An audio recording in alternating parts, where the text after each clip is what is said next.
Welcome to my van. My name is Tessa. I'm going to give you a tour of my tiny home today because I know you all are wondering, how does a 20-something millennial girl fit all of her stuff in a van that is 5 feet by 10 feet? I know most of you probably think I'm insane, and you know, so does my mother, so there must be some truth to that. But I'm leaving my home of North Dakota to go wherever I feel like it, so stay tuned for that. Let's start off in the kitchen area. I built this wall, this yellow piece of plywood that you can see, got from Menards. It's a 2x4. Just kind of cut it up here so it can fit in farther. I have this sink that is electric as long as you come over here and flip on the water pump switch. I have a 20-gallon water tank, and underneath the sink I have a 5-gallon gray water tank. Things in the kitchen, I got this spice rack. I have my one and only pan because I don't cook, nor do you want me to cook. You won't find a lot of kitchen supplies in the van, but they're here just in case inspiration arises. You might get a kick out of this. So when me and my friend Paige were living in Hawaii for a few months, I kid you not, in our apartment, all we had was like 2 pans, 3 forks, and maybe a spoon. I don't know. I swear there were frat boys out there living more luxurious lives than I was. There are more things in this van right now than I had in my entire apartment in Hawaii. Moving on, I just put all my utensils in this jar because it seemed like the easiest way to grab them, and I'm lazy. Behind the jar, I have a cutting board. There is my coffee maker.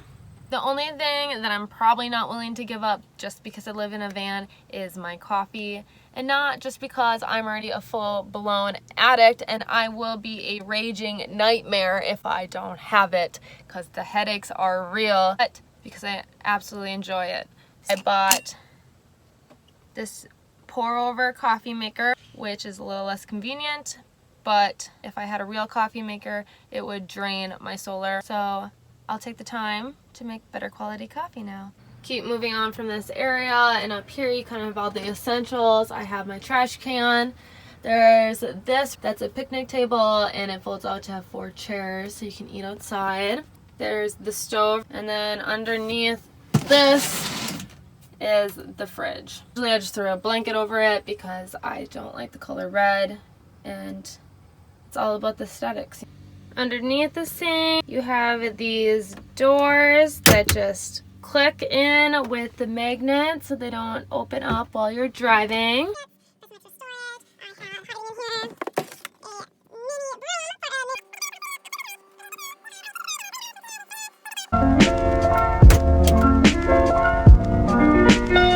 Next, let's move over to where I get ready.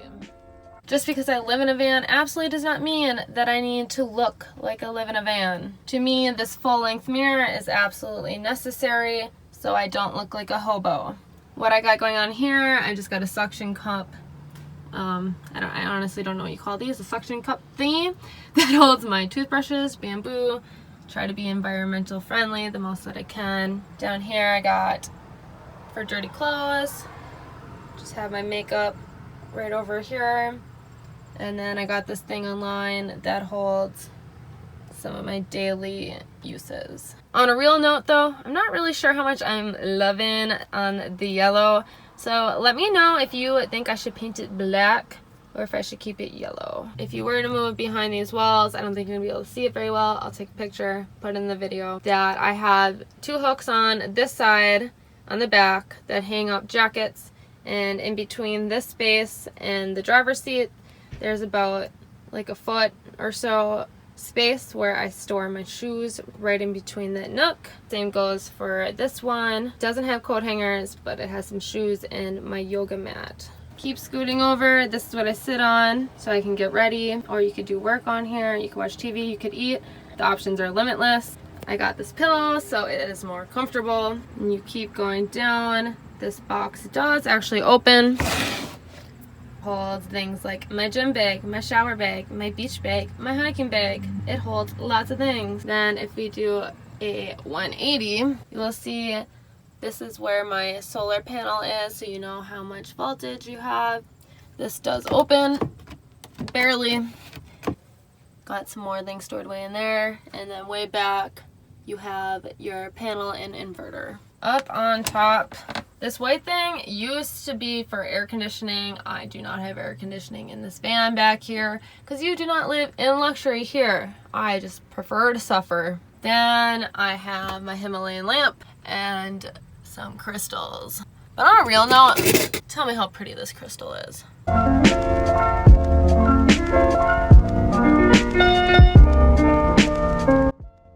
Next on the tour is my bedroom.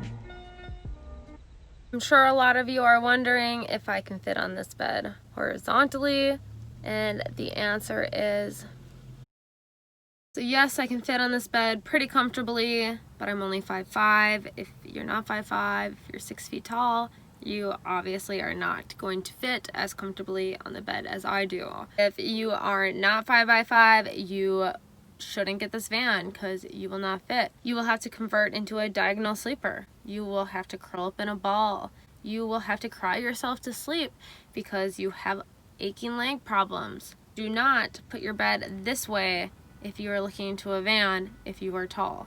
But for me, it's no problem because I'm 5'5" and I fit perfectly. What I do have going on in the bed is I have 10 bajillion pillows. I have a shelf up here. I have a shelf over here. I have a dream catcher so I can sleep in peace. For comfort, I just went to Target, got the 3-inch memory cooling foam mattress pad and threw it on this slab to make a bed. I also have 3 comforters on here in case it's cold and for extra cushion in case anyone sleeps here and needs a place on the floor.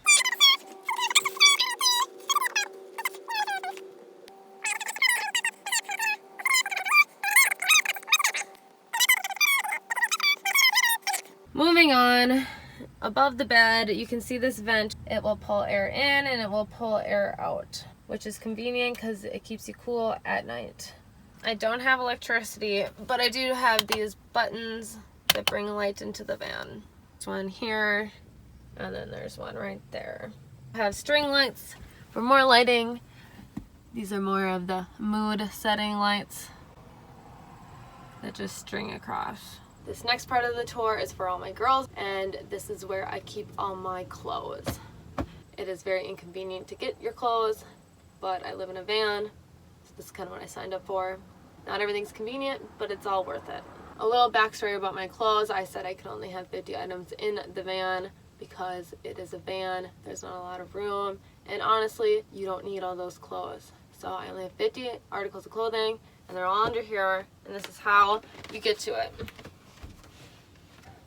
There's this latch, yank it up, use all your muscles, and then I don't think you can really see, but there is these brackets to keep it holding up. There you go.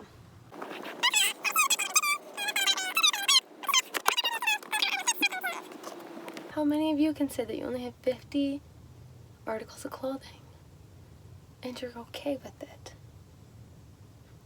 Easy part is getting it down. And and make sure it doesn't get caught. I will say one of the really convenient things about having this shelf that I built that floats above the bed, you can put your phone here, your laptop, iPad, whatever you have, and watch TV very comfortably. So I can just lay and watch it in bed. Also, it'd be really convenient if I wanted to eat here. You could do some work. If I moved all these baskets, I could work right here. So this has honestly been really convenient to have this at the foot of the bed. Another fun tip about living in a van, if you get yourself a candle, it gets really hot in the van, obviously. So without even having to light this, it will just kind of melt from the warmth. It just has this aroma at all times, and it makes it smell really, really nice in here. The last and final piece that I know you all are wondering about is how do I shower? Let me just show you.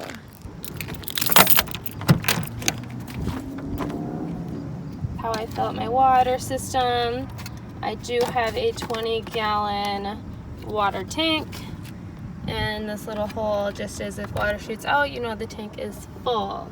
Shower head We'll put it right up on here. Oh, you can't see that. Just hooks right up there.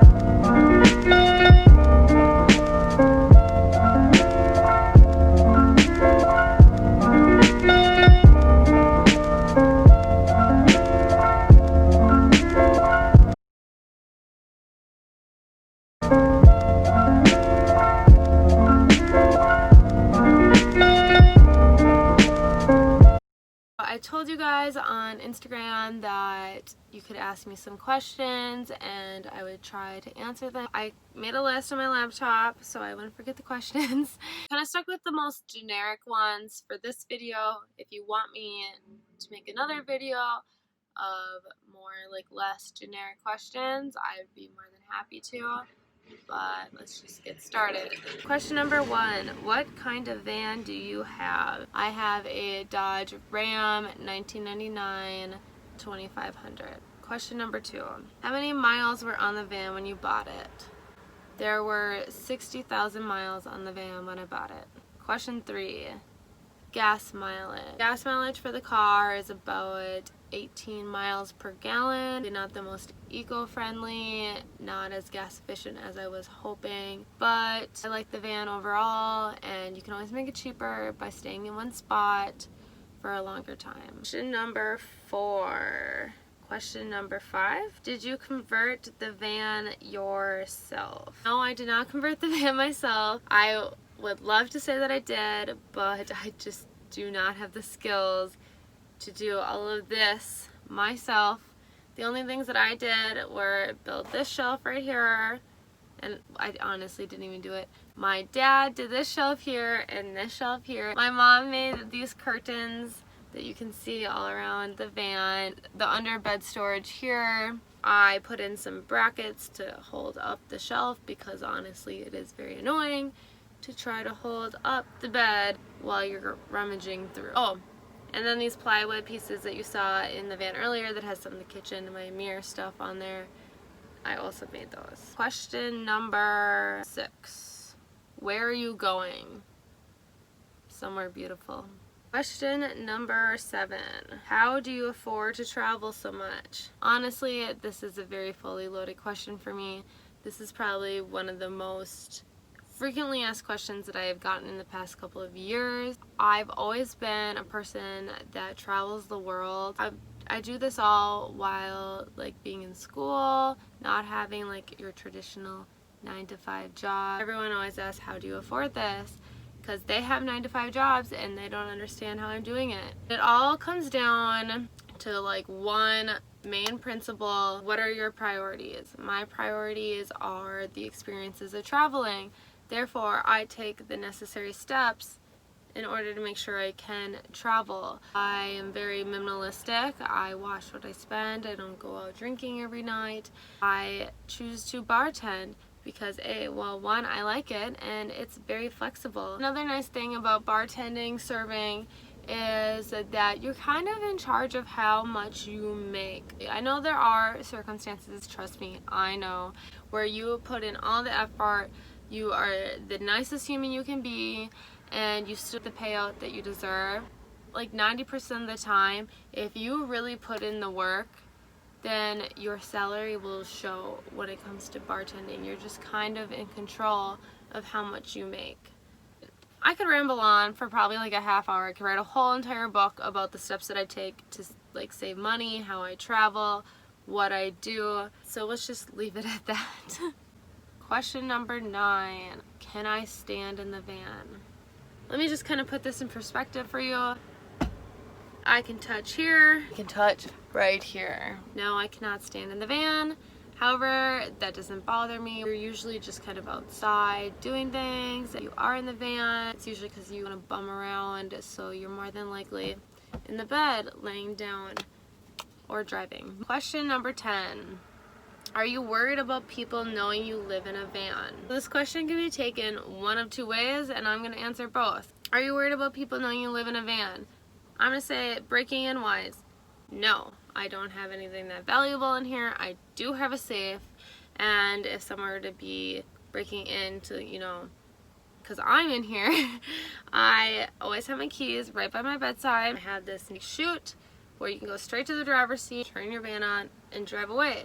You could turn on the alarm and, you know, it'd start flashing, beeping, and hopefully that would draw enough attention where they would get spooked and leave. Obviously, if they did leave, you still want to leave. Second way that this question could be taken of, are you worried about people knowing you live in a van? It could be taken as, am I worried about what people are going to think of me? Absolutely not. I've always been a person that kind of does my own thing. I don't worry about what other people think of me, because at the end of the day, I'm the one living my life. You're not living my life. Question number 11, is there internet? There is no internet. I have unlimited data on my phone. If I wanted to use my laptop or something, I would just go to the library for free, or I could spend, you know, $2, get a coffee, use their internet. There's definitely a lot of ways that you can get internet for cheap or for free if you're really worried about it. Question number 12, how many people can sleep in the van? I would say comfortably, you could probably do 3. You could have 2 in the bed. It is a full-size bed, so you can fit 2 people in here. Person really wanted to sleep here for like a mini road trip or something. There is plenty of room on the floor. It's not the most comfortable surface. You'd have to throw some blankets or pillows down or something, but there is more than enough room to stretch out for a 3rd person on the floor. I'd say comfortably it sleeps 2, but really space-wise it could fit 3. That's all I really had planned for this video, so I hope you liked it, and peace out.